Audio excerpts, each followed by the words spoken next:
I recently woke up in the middle of the night after a crazy dream. I forget the dream itself, but trust me, it was gnarly. However, I do remember the first thought I had after waking up, and it went something like this. If I were to build the same 1,200 square foot house in each of the 9 realms of Candyland, which one would have the highest property value? I then jotted this idea down on my notes app and passed out again. When morning eventually arrived, like 3 hours later, I immediately went downstairs to get out our old Candyland board and start my research. This is where I hit my first hurdle. Turns out we had sold our original Candyland board at a garage sale who knows how long ago. All we had was this Disney princess board, which was useless to me, so I did the only reasonable thing with it.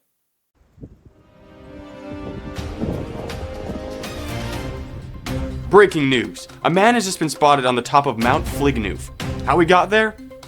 We don't know, but he appears to have some sort of skis on. Aaron, can you get a better view from up there? Yes, Tim. After zooming in, it appears that his skis are actually just flip-flops taped to a princess game board. He's also talking to a camera. Big shout out to Skis and Peas for hooking me up with a brand new pair of downhills. I'm about to go down the most dangerous mountain in the world to show you what kind of horsepower these babies are cooking up.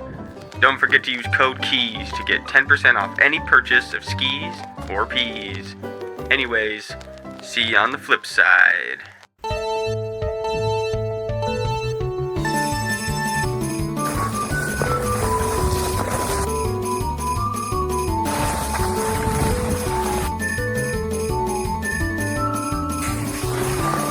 Oh my god! Oh my god!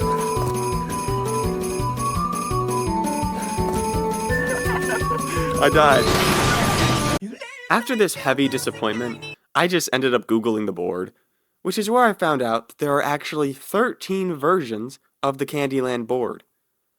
Not to mention 35 variants or special editions. Who needs or wants this much Candyland? This guy. It's this guy. I decided to take all the boards from 1984 to 2002 into account, since these are the ones that are most similar in terms of locations and characters. Although, I'll mainly be referencing the 2002 one due to it being at the end of the timeline and because of my own nostalgia. Now finally, after a lengthy preparation, I could begin answering my question. And so my studying began. I really got to thinking. I thought a lot. I thought even more. Then I started thinking like this, then like that. Then dare I say, I was straight pondering. After a great session of deep thinking, I felt great. Until I looked at my notepad. This land seems to be candy? And that's when it hit me. I was going about this all wrong. To really feel like I'm a part of this wonderful world, I can't just stare and try to analyze some piece of cardboard. I needed to truly immerse myself in this candy land. So I did that by watching the 2005 Candyland movie, The Great Lollipop Adventure, at 2 a.m. in the dark corner of my room, completely alone.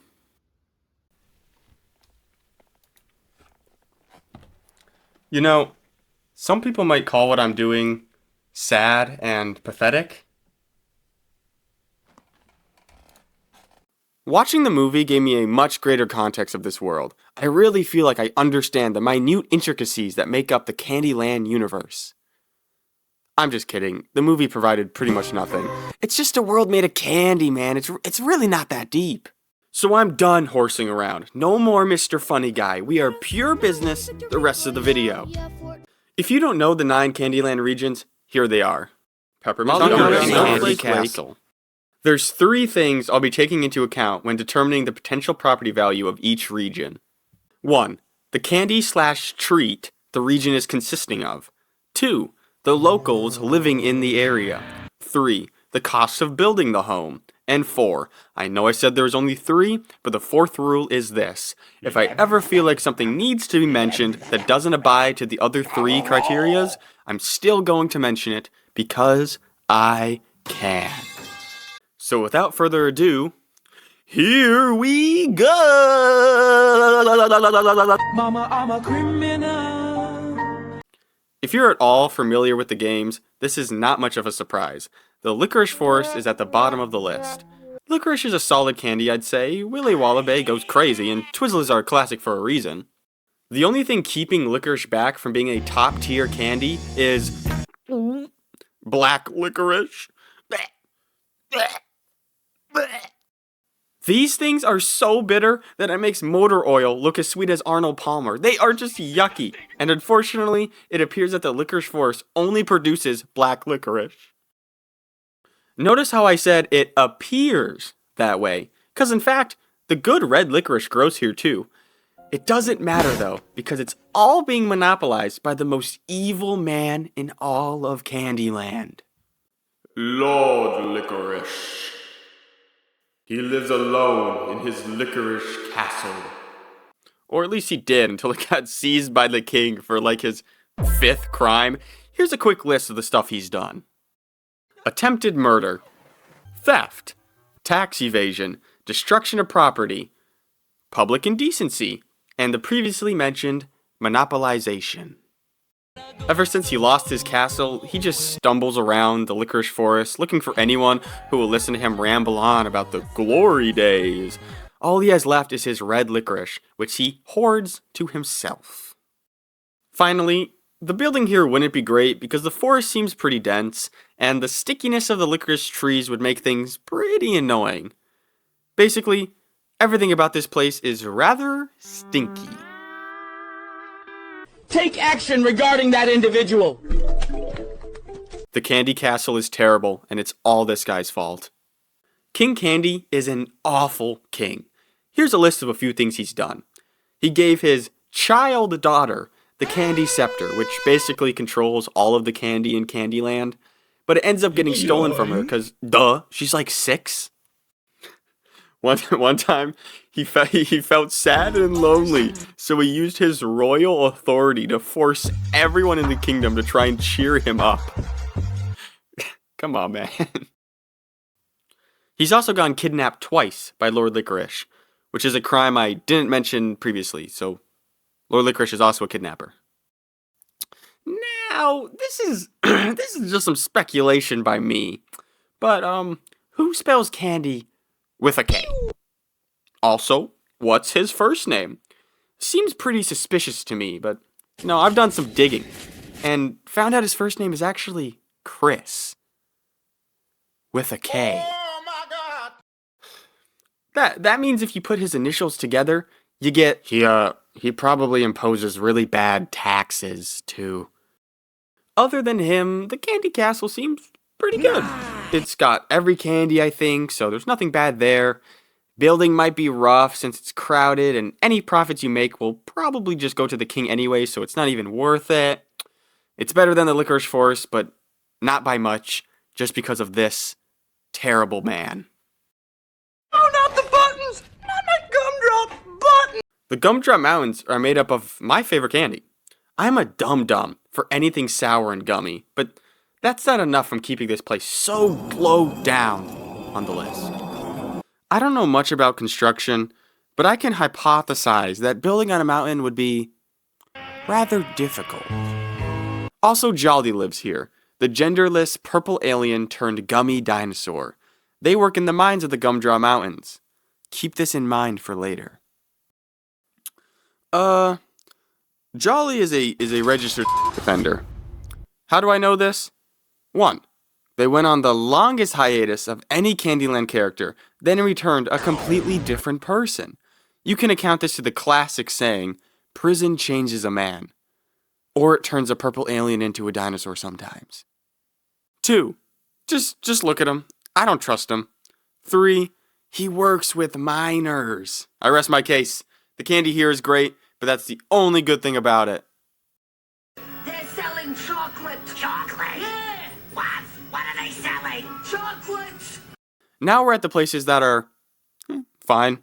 Not great, but it could be much worse. To start this section off is the Chocolate Swamp. I really don't have that strong of opinions on this one. I think chocolate is decent. I'm not in love, but I'll rarely turn it down. Building in a swamp already sounds insanely difficult. Now, make it chocolate and it seems completely impossible. However, throughout Candyland, there are just a bunch of kids running around for some reason. I believe that with some persuasion, These kids could easily be turned into great citizens. who love to be as charitable as can be. I bet 20 kids with straws could clear out a section of this no problem. So with an alright candy and a slightly inconvenient building process, that leaves us with Gloppy. So I'm not really sure what Gloppy is. I can't tell if he's just a section of the swamp or if he's literally the swamp itself and can just materialize anywhere he wants throughout it. Either way, it's pretty creepy. However, he is known for being extremely friendly. He really does mean well. It's just, I don't know many people who could tolerate this, just staring through their window all day. The chocolate swamp is bad, but someone with an insane amount of patience might be able to make it work. Guys, we're dealing with a special snowflake.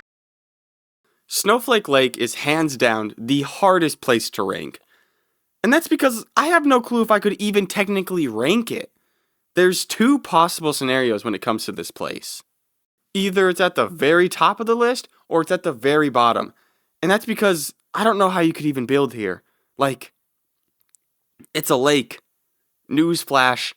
But you can't build entire homes on top of lakes. So, in this scenario, it's terrible. It's unlivable. But on the other side of the spectrum, if there's a shore to this lake, which I don't know if there is, but if there is, that's lakeside property, baby. Do you know how much lakeside property costs? Crazy amounts. The property value would be through the roof.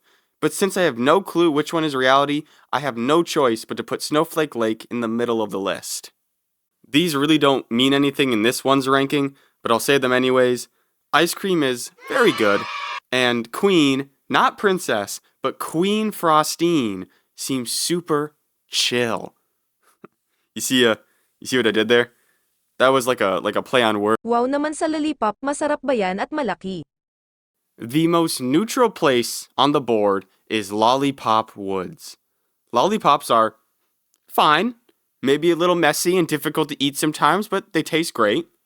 Building here is fine. The trunks of the lollipop trees are just the white sticks that you hold, which you should know are not very durable, making clearing an area here pretty easy. Princess Lolly is not fine. She is very weird, but it's less her fault and more her awful father's. Another example of King Candy being terrible. She's just some kid that he lets run around the woods alone. That's weird. I'm not a fan of that. But then again, if you just let her be, she probably won't bother you. And that's as neutral as you're going to get with these characters and these places. That's Mama Luigi to you, Mario! Time for the top 3. These places are great in all 3 categories, and starting us off is the gingerbread plum trees. Starting with its weak point, gingerbread and plums are fine, I think. Honestly, I have no memory of what either of them taste like, and I've never seen a die-hard fan for either. I don't think they're bad, but they're definitely not great. But that's made up for by how amazing Mama Ginger Tree is, man. Like, she's the best. You come home from a long day, she knows just what to do to cheer you up. Not to mention, she grows the best frosting in all of Candyland. Like, I love her. She's a real one. Except, I'm hiding something. The gingerbread plum trees actually have 2 locals. Insert Plumpy, aka the Green Lorax. I'll get straight to it. Plumpy was removed in the 2002 version, and everywhere I look says it's for unknown reasons. Other than the first result, which said it was because of his obesity, but that is a fandom link, so I'm not buying it. Whatever the reason is, it doesn't matter because he's gone forever now. R.I.P. my boy. The best thing about this place, though, is definitely how easy it is to build here. Like, it's just an open plain with a few trees scattered throughout it. It doesn't get much better than that. The gingerbread plum trees are fantastic. Peppermint Patty. The peppermint forest is goated. 1. Peppermint is insanely good, probably my favorite flavor of all time. Candy is terrible for your teeth, So if a candy flavor is the #1 most popular toothpaste flavor, you know it's doing something right. 2. Building here is so easy. Candy canes are pathetic. 9 times out of 10 when you try and open one, it just breaks on its own. So you could just accidentally clear out an area here. The only problem is that the permanent snow could cause difficulties, but that's solved by #3. Mr. Mint is a homie. Just look at him. He's literally mint. What more would you want? A hardworking, blue-collar neighbor is perfect. Like, I'd hire him to help me build the house. He'd be the contractor and the builder. He'd also fix that snow problem by keeping you warm. Peppermint Forest is an amazing place all around. I forgot to mention the little snow beavers. Look at how cute they are. The little snow beavers. These nuts. Got it! We finally made it. Through thick forests, tall mountains, frozen lakes, it's all worth it just for this. The best place in all of Candyland is the Peanut Anchors, baby! Woo! Yeah, woo! Woo! Yes! Yes! Woo! Okay, I'll calm down. First things first, there's nothing funny about Grandma Nut. I am not laughing, and neither should you. She's just a sweet old lady who lives with her little basket dog.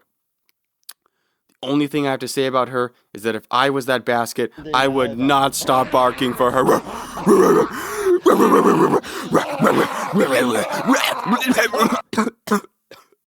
Okay, I'm calm again. Nuts. I enjoy nuts. There's a lot of good ones. Cashews, peanuts, hazelnuts, almonds, pistachios, they're all great. And in my opinion, are better than candy, solely because they're actually good for you. What? That's crazy, I know. The healthy food that also tastes good is better than the unhealthy food that tastes good. What a wild concept. And finally, the building here is so easy. Just weed whack some nut bushes and you're good.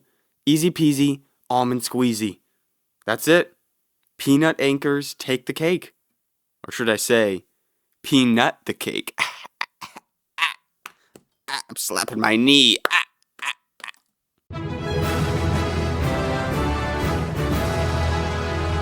My final words are, I can't believe you watched me talk nonsense about a board game for this long. I must be pretty funny and pretty handsome for you to still be here, because my opinions are objectively bad. Like, I am stupid. I'm not joking. This isn't self-deprecation. I'm actually just dumb. Or am I? Yeah, no, I am. I am stupid.